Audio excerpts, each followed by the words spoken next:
జనసేన రాష్ట్ర ప్రధాన కార్యదర్శి నాగబాబు మంత్రి పదవి కాబోతున్నట్టుగా తెలుస్తోంది. నాగబాబును ఆంధ్రప్రదేశ్ మంత్రివర్గంలోకి తీసుకోనున్నట్టుగా సమాచారం. ఆంధ్రప్రదేశ్ అసెంబ్లీ సీట్ల ప్రకారం 25 మందిని మంత్రివర్గంలో తీసుకునే వీలుంది.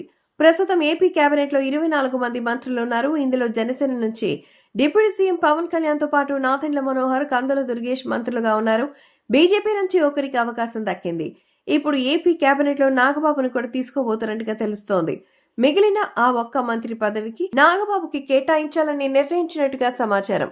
దీనిపై త్వరలోనే అధికారిక ప్రకటన రాబోతున్నట్టుగా తెలుస్తోంది. అయితే నాగబాబుని రాజ్యాంగ సభకి పంపుతారనే ప్రచారం అయితే జరిగింది. అయితే సోమవారం రాజ్యసభ అభ్యర్థుల ఖరారులో ఆ ప్రచారానికి తెరపడింది. బీజేపీ నుంచి ఆర్ కృష్ణయ్య పేరు ఉదయం ఖరారు కాగా, సానా సతీష్ లు రాజ్యసభ అభ్యర్థులుగా ఖరారు చేశారు. నామినేషన్ వేసేందుకు మంగళవారం ఆఖరి రోజు కావడంతో సోమవారం రాత్రికి 3 పేర్లని కూటమి నేతలు ఖరారు చేశారు. 3 అభ్యర్థులు మంగళవారం నామినేషన్ వేయబోతున్నారు. ఎన్డీఏ కూటమికి అసెంబ్లీలో ఉన్న సంఖ్యాబలం ప్రకారం 3 సీట్లు ఏకగ్రీవమయ్యే అవకాశం కూడా ఉంది.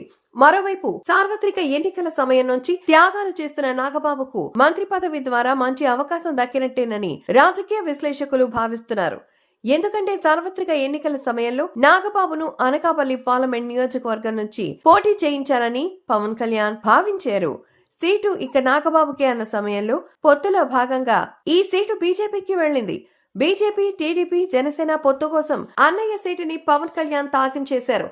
నాగబాబు కూడా కూటమి గెలుపుకు తన వంతు కృషి చేశారు. ఎన్నికల్లో గెలిచి టీడీపీ కూటమి సర్కార్ అధికారంలోకి వచ్చాక నాగబాబును నామినేటెడ్ పదవి ఇస్తారనే వార్తలొచ్చాయి. టీటీడీ చైర్మన్ గా కొణిదెల నాగబాబును నియమిస్తారనే ప్రచారం కూడా జరిగింది.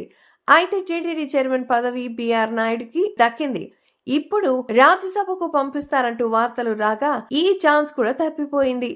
ఈ నేపథ్యంలోనే నాగబాబును మంత్రివర్గంలోకి తీసుకుని సముచిత స్థానం కల్పించాలని నారా చంద్రబాబు నాయుడు భావిస్తున్నట్టుగా సమాచారం. దీనిపై కొద్ది రోజుల్లోనే క్లారిటీ రానుంది.